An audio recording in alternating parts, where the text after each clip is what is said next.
I only know how long I sat in that chair because the time display constantly hovering in my peripheral vision. As the hours stretched past in the ever-present daylight of our orbit, what was there to do other than sit back and contemplate the hopeless facts? Did it really matter why the other crew weren't filling the rest of the seats around me?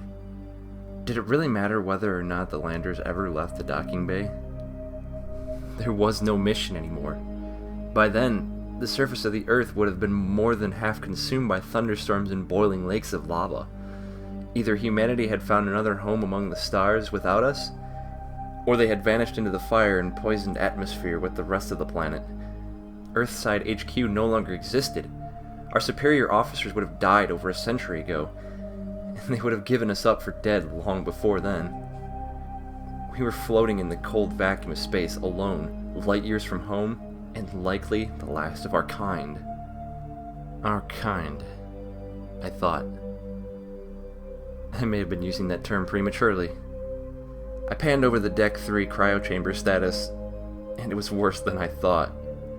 Of the 90 crew aboard, 73% had flatlined, 10% showed signs of brain hemorrhaging, and the rest showed vital readouts offline. It was nothing short of a miracle that I woke up at all, let alone healthy. I don't know if I would consider myself fortunate. It was a useless gesture, but I decided to check for survivors. Really, the circumstances, any gesture short of acceptance and death would have been useless. Still, if I had resigned myself to my grim fate, I figured I might as well go out with some company. It may have been cruel to wake one of them and make them aware of the situation, but the thought of being the last man alive just left me with a sour feeling in my stomach. I couldn't give up the chance to speak to another human being at least once more in my life. I wound up relying on a flashlight a few yards into the Deck 3 descent, and only the dimming emergency fluorescent tubes overhead lit those first few. At some point, the energy grid failed in that sector and switched to the backup generators, depending on how long the system had redirected power, and if the lights were any reliable indication, it would have been no wonder that the cryo storage malfunctioned. I can't imagine the pain through which they must have gone. The thought made me shudder. I turned the flashlight on each cryopod as I passed by, and a few looked like they had died peacefully, but only a few. Most were frozen faces of suffering, some with tears turned to ice streaking down their faces. Some of their harnesses had released, leaving their corpses leaning their bruised foreheads against the glass shields, necks broken and twisted against their own body weight. I even tripped over one whose shield had released and depressurized before clearing his system of the blood insulation solution. His corpse lay rotting in a half-curled-up heap where it had tumbled forward, eyes open and mouth agape. There are no decomposer organisms in space. Pre-launch sterilization made sure of that. So, bodies don't rot the way they do on Earth. Instead, he looked dried up and brittle, mummified, as though the slightest nudge would cause him to collapse into dust.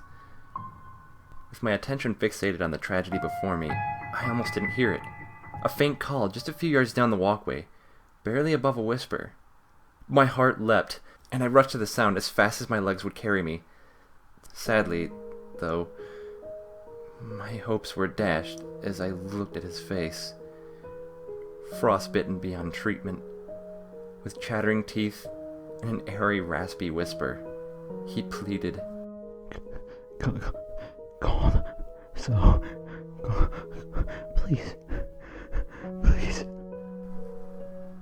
His name was James Heinrich, a young cadet fresh from the Hirschmann Aerospace Training Facility in Nuremberg, Germany, and this was his first mission out of Earth's orbit. He was ambitious for one so young, just barely in his 20s.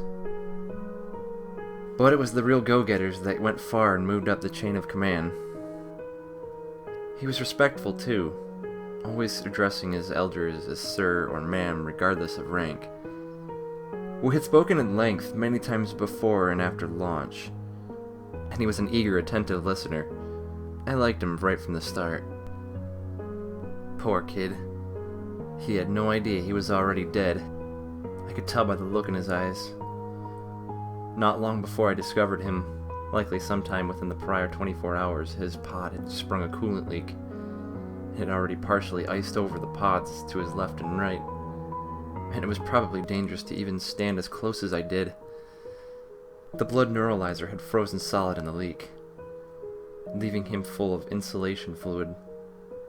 If I had released the chamber seal, the shock of the temperature and pressure changes would have paralyzed him, and without going through the neuralization process, he wouldn't have lived more than a single painful hour. The cardiovascular neural regulator system had been keeping his heart beating, but it wouldn't help him much longer. In truth, it had only prolonged his suffering.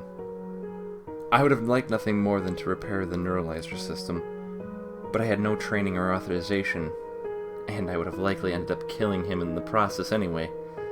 Besides, the tissue damage from the frostbite was too deep and too severe. All I could do for him was put him out of his misery. He was such a good kid, and he had such a bright future. When I looked at his face, I saw my son.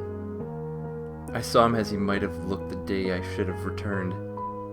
I saw the sorrow on his face when he realized Daddy would never come home. It was all I could think about as I tearfully and hesitantly tapped the command to stop the neural regulator. "It's okay, kid. Just sleep now. It'll be over soon," I told him, longingly placing my hand against the freezing glass. I spent his final moments with him as his heart slowed to a stop, and he closed his eyes for the last time. I never looked away. It was then that the gravity of my situation hit me. I was truly alone.